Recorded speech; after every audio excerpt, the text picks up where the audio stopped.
Now, it's been a while since the last episode, sorry about that, but that one was pretty chock-a-block, wasn't it? We fitted some new shocks and springs, but didn't get to try them out. I bought some new seats, but we didn't get to install them. And I tried to get the wheel speed sensors working, and failed gloriously. The MG outsmarted us. All we were trying to do was get the speedo working, but the MG electronics want to get the whole electronic stability control system going first. And we can't retrofit that system to a 40-year-old Porsche. But look, we'll get to that. We'll fix the speedo.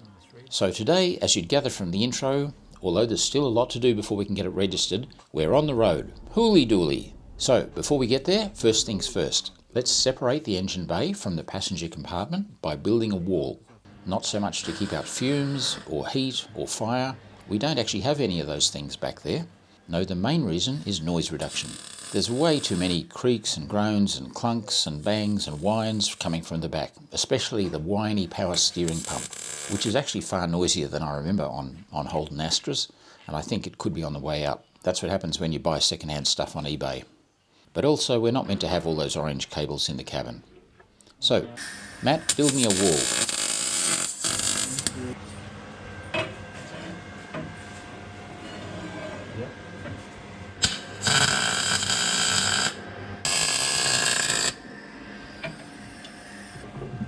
Just nothing regularly shaped is going to work here. But we need to isolate the noise because this thing's noisy. We've opted to actually weld it in so it's not coming out, which means we can still get this stuff out if we have to. But I don't think we should build any more framework in front. It's irregular on both sides. What are you thinking? How would you think about filling this space neatly? Because that's going to be covered with timber and then carpeted, and the carpet will continue down here, but we need something to lay it on. What do you think? Yeah, I guess we thought about sheet metal, but you know, we've got the floor pans. Everything's unusual shaped. Yep. This can't move any further back. It'd be nice to move it back, like there's a bit of a void on this side, but we can't do it. What about fiberglass? What about if we made a foam mould and just filled it full of foam? Yeah, that'd work. Let it set, cut it back to get exactly the right shape. Then put glass over it. And then on top of the glass would be sound deadening and carpet. That'd work. If necessary, we could have a second cover over that too, couldn't we? Yeah, we could. If noise was still an issue. Get the shape and then glass over the top of it. Glass over the top of that. And then cut all the plastic away off the back of the glass once it sets. But this is good, because this in a 928 is a very spacious luggage space. It's unfortunately not as spacious in ours, but it's a fair bit of height. Oh yeah, you can get a couple of travel suitcases in there, no problem. It's a two-seater car now. All 928s are two-seaters really, because if you've tried putting two adults in the back, you only do it once.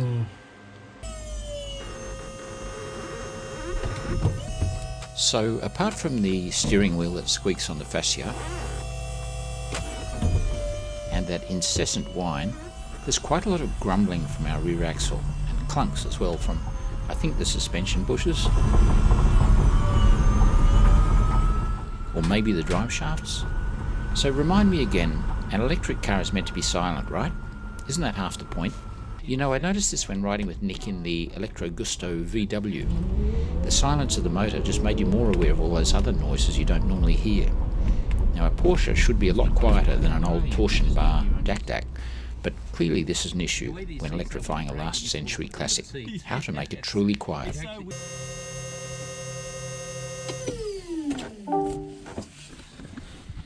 Right, good morning. Sun's up again. Look, beautiful day. Look at that sky, isn't that amazing? Winter's coming. Winter's coming. Not yet though. And we're charging just to make sure it works, and it is. Look at that. Yep. And thankfully I've got the fan working now, so my charger is just pleasantly warm, and the pump's working. I can feel it. Yep, it's circulating. Pretty soon it'll be a trip to the hardware store to get some nice hard marine grade ply to put across that. But in the meantime, seats. Here are the Mazda seats about to go in. Matt's kindly taken away all the paraphernalia that was there, so we've got nice straight rails, which will sit pretty much across the top here.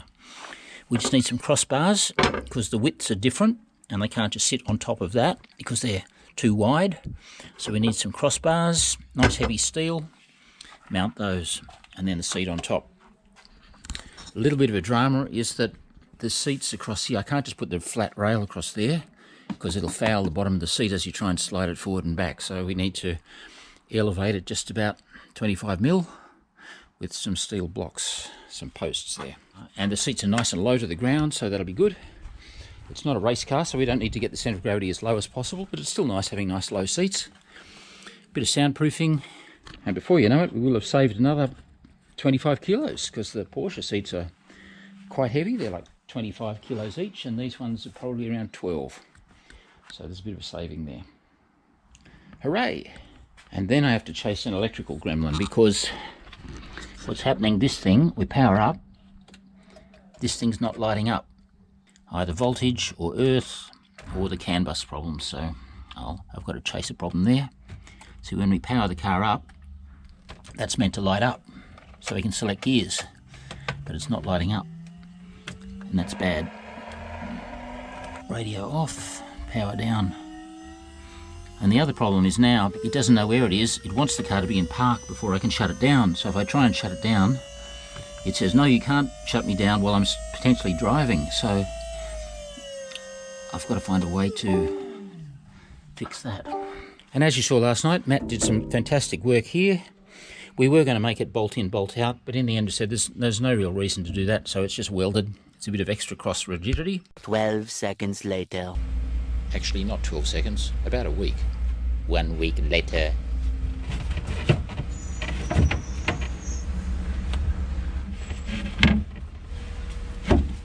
Right. That's a start. I'm going to soundproof and fireproof the underside as well. So now I need to just enclose this, because obviously the sound can't get out that way, but it can come forward. So we need to stop that. So I actually really like these Mazda seats. They're not enveloping buckets. They kind of suit the nature of the car, I think. I've still got my fore-aft adjustment. Maybe a tiny bit higher at the front, I think, just to get a little bit more thigh support. But they'll be really good. The only drama we've got is that there's a bit of a foul here with the handbrake versus the height adjustment for this. It's a bit tight. So, yeah, really, really nice driving position. Okay, what have we done? This is almost like Porsche Sports Chrono, isn't it? Unfortunately, I cannot get the MG Speedo to work, so we're going with aftermarket Speedo. That means I'll have to fit some new Hall effect sensors to the cog back there to get a reading so we can actually see Speedo and odometer working properly. Next thing, this mess under here. That's pretty much how it's going to be. So my thinking is we might use some of this exercise roll, just exercise mat roll, and just form up a shape. Put it down there. And then fiberglass. And it'll be removable, make a hard structure, and then put thick sound deadening on both sides of it. A few moments later. I haven't done any fiberglassing for, well, since I was a teenager, so forgive my very ordinary skills at this. And you might say, but hang on, Stu, why have you got soft foam-backed stuff there? Isn't that a fire risk? Well, if you think about it, there's actually nothing hot back there at all. The battery's up the front. In the engine compartment, there's no internal combustion. The maximum temperature of the coolant's about 50 degrees centigrade. And apart from the electrical stuff, which is well insulated, fire's actually not an issue back there. So, nonetheless, once it's glassed, we'll probably take that foam backing off it, and we'll probably put proper fire retardant foam sound insulation behind it. Bunnings to the rescue again at its usual grossly inflated prices, but hey, it's about convenience, isn't it? It's hard to paint when you're as high as a kite, isn't it? Because boy oh boy, does this stuff smell. So there we are, done. 24 hours set completely. Tomorrow. Alright, so I just need to find a way to lock all those down. They need to be secured as well so they can't move.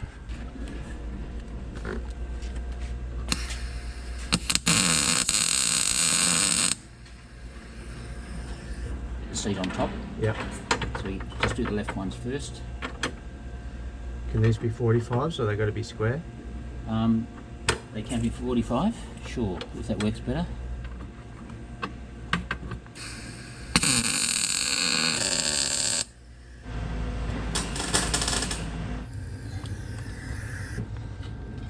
Slide forward.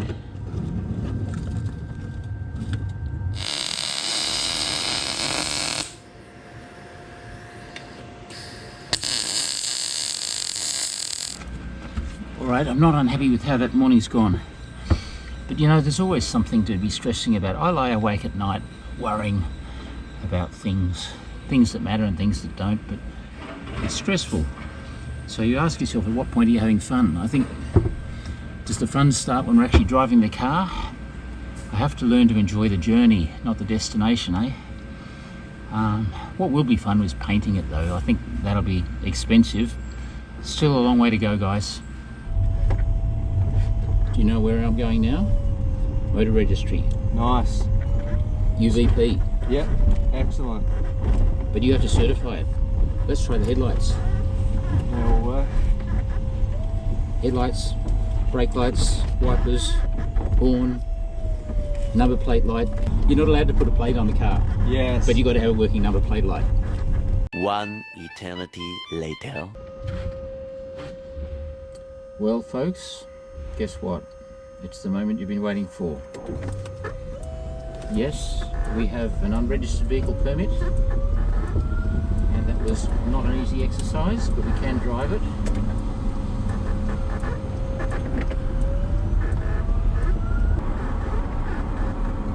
Speed bump. Straight away. There's way too much noise from the back. Now I have to say I forgot to bring my little Rode clip-on microphones that I always use for the in-car stuff. So all those horrible noises you're hearing are actually much louder than they actually were in the car. So please remember that for all the in-car shots today. It's actually not nearly as bad as it sounds. So at this point in the video, we welcome to the car Mr. Mark Edwards. Hey guys. He's an EV guy. All the mod cons, mate, we even have seatbelts. Yep. We've got... And a former 928 owner too. Yeah. Early adopter with a Tesla Model S in 2014, 2015. 2014. When they first came out. Yep. Now- Ordered in 2012. So there you go. And you've still got it. And you've still got good state of charge in your original battery. Yes, 320 k's range at 90%. And it was originally 340. That's amazing. Yeah. Looks really good. Well, looks one thing, performance is another. Now you can hear my Yeah, the power steering. power pump. steering pump. It's buried under there. But it sounds And the like... sound's coming from here. Yeah. It's because I put all the soundproofing behind us. The sound's going right underneath and coming back through the firewall. So just resonating. clearly I've got to do more work on that. There's a lot of things I've got to do more work on. I mean, the interesting thing is that even though that's quite loud, if this was rumbling like 928s do, Yeah, right, it wouldn't actually not be much louder. correct. And I've got a squeak here, the classic 928 squeak from the wheel Yep, on from the the binnacle. binnacle. And there's an awful lot of rumble and noise coming from the back. I don't like. So I'm just driving it very gently at the moment. The steering's actually nice. Yeah. It's got, you know, it's got a nice Normal. feel. It's lighter than a Yep. standard 928. Yep. Yeah, I don't like that vibration in the power. No, that's a bit weird. That, Yeah, you can feel it. yeah, It actually rides quite nicely. the ride is good. Like it's solid, but it's not silly. It's set in the middle of the 30 settings and it's set at 15. Yep. Except control arms at the back Right. are bad. The upper control arms, I can move them with my hand. Oh. The bushes are sharp. Okay. So part of it will be that. I wonder if that's your vibration. It could be. I think you should be pleased. This is good. This is good. There's some fettling to do. Here's some pedaling. That pulls reasonably. I mean, it's not a tear your head off, but it's this would have been what, a 4.5 originally? 4.7, 4.7. 300 horsepower. Yeah. And But but we know that those off the line aren't particularly fast anyway. They had pretty high gearing. Yeah. I wanted this car to be faster than any normal 928, but I don't think it is at this stage.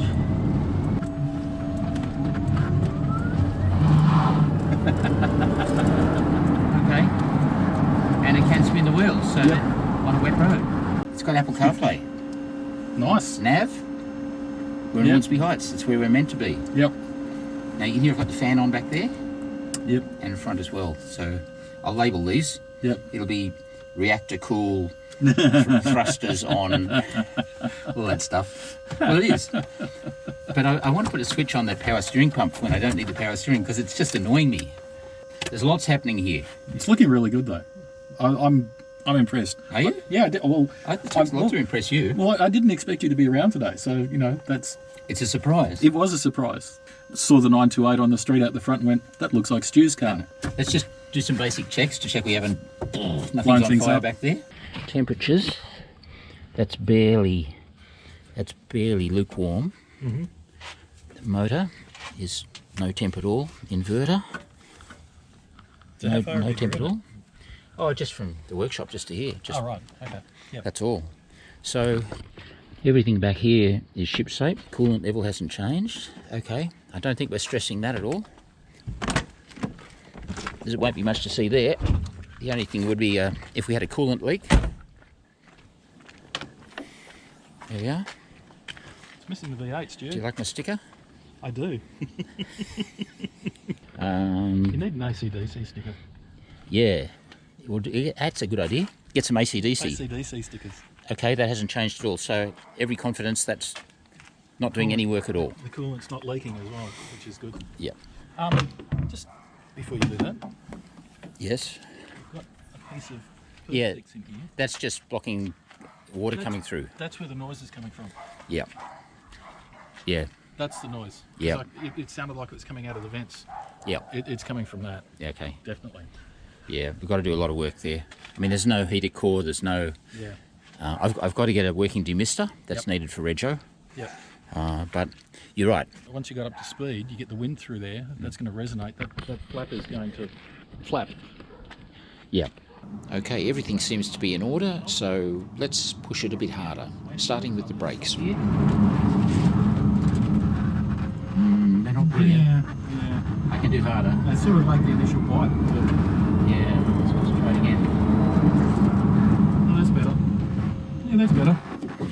Decent? Yeah, I think you're just bedding them in. Yeah. Actually, that's true, because they're brand new, haven't bedded in the pads at all, so a few stops would be good.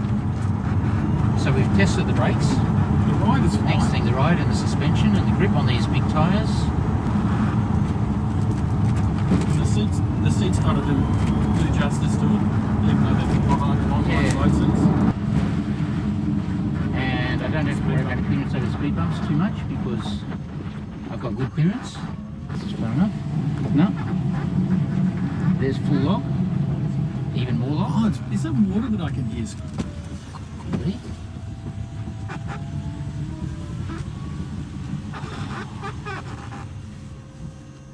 That vibration's going away. I know. It's weird. Is this car got some sort of self-curing capability, do you think? The more you drive it, the better it gets. Well, old rubber getting stretched around again because it hasn't been driven in how many years? 22 years. Yeah. Yeah, I guess all those bushes that have dried out and gone hard, getting a bit of love now. Okay. Seems okay. Let's take a picture. Sounds good. So we did get out and take some photos, even though we were consistently being photobombed by the bloody bush turkeys. Leave a comment. What do you think? Does it look all right? Okay, foot on brake. It comes to life. Yep. And you can hear that's the electric booster pump. Yep. And now the power steering pump will start turbines to speed. Yep. I do like that. How does it pull up this hill? Because this is... That's all right. So many positives today. These are just my first impressions from low-speed driving, but here they are. The ride is firm but comfortable. Shocks and spring rates seem spot on. Nicely damped. I like it. The ride's good. I like these Titan shocks. So Titan, Yep. thank you. I know they're paying close attention because they want to know what we think of the shocks, but just in that intermediate setting, it's perfect, isn't it? It's pretty good. Seating position, spot on. Chassis balance also seems good. Very little body roll and very little pitch under brakes too. And the grip, it seems good, but I can't tell you yet. We're on brand new Kamaho rubber, and compared to a standard 928, it's wider and on a lighter car. The only reason it spun the rear wheels up is that we had a very wet road, an open diff, and some steering lock applied. But it was fun. The brakes, not so impressive, but the pads are still bedding in, so I think they'll be okay. Now the power itself, adequate. If you remember very early on when I floated the idea of using the MG drivetrain, Wayne said, too puny for a Porsche. Well, maybe. It eases off the line, but then decent torque at speeds, where the 3-speed automatic 928 is still lazy. It's not that heavy. I tell you what I'm not noticing, the fact that it's 54% front, 46 back. Right. It doesn't feel nose heavy. It feels more 911 like than a 928. Interesting. Yeah, it turns in really nicely. Now I'm sure that above the national speed limit, any hot hatch will blow this thing off, so no, it's not a track day car. But if it grips as well as I think it does, it could be a competitive Motorcarna car, and still a lot of fun on a twisty road. Steering is really important to me, and I do think it actually steers very well, better than a normal 928. Efficiency is something we didn't even talk about, and I didn't really pay too much attention to, and the battery went from 73% to 63% today, so I think that's actually pretty good for the distance we covered. So Mark, that's the end. You've made it to the end of episode 43. 43 episodes. It's incredible. Yeah. Yeah, So, but look, it turned well. It stopped. It's starting to stop well as you're bedding the pads in. Yep. It's feeling pretty good. It feels like a 928. It does feel like a 928. mate, half of our objectives if you say that. Yep. And I know you're fairly picky on that because you had a 928 GT, which is the best 928. Well, some people will argue about the GTS, but No, I think the GT is better. The GT is, yeah. Yeah, sorry, Len. Righto. Get out of my car. I'm out of here. Okay, summary, the bad things. Even though it's not as horrendous as it sounds on the video, it's still way too noisy. It just shows you that when you strip out all the interior trim, any car gets noisy. I know this, race cars. So yeah, noise is still the number 2 problem. Number 1 is the harshness or grinding under acceleration that points to some kind of driveshaft problem. Definitely rotational noise, but it doesn't happen in reverse. So what we might do is switch the drive shafts left to right, and if the problem goes away, we found it. And number 3 is the clunks. I think there are a few collapsed bushes in the suspension too, so there's still plenty of work to do there. Yeah, no, it goes good. It goes as good as about a 2006 Corolla, I reckon. That's about our benchmark, which is fine. That's the thing, it's fun to drive a slow car fast than it is a fast car slow. That's true. No, the power's fine. That's fast. Yeah, that's fast. It'll keep up in traffic. Yeah. A bit of driving, if it's something binding, hopefully it leaves a witness mark so we know what we got to clearance and where. Well, you've driven some of my other 928s when you've been servicing them. Yeah. But you would have noticed how heavy the steering was on those cars when you drove them. Yeah, absolutely. And this one's not. Yep, no, it's good. See how well that turns? Almost.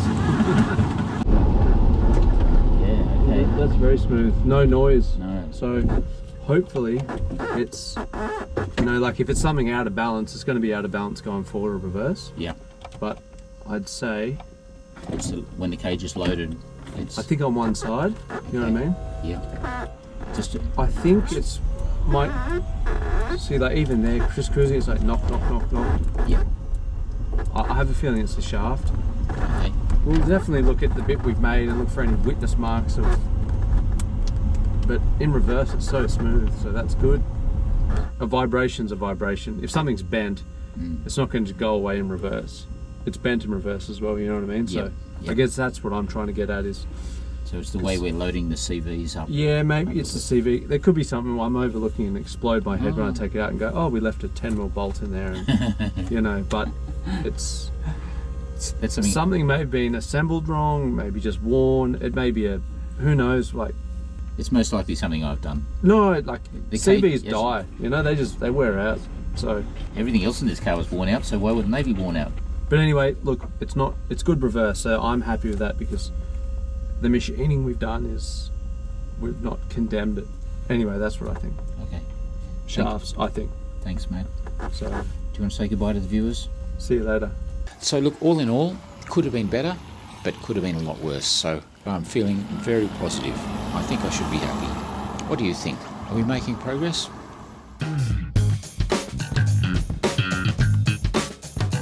Hey, thanks for watching the video, and you made it all the way to the end. You rock. Now, whether it's petrol or electric, there's a lot of Porsche content on the channel, and there's going to be a lot more. So maybe you'd like to subscribe.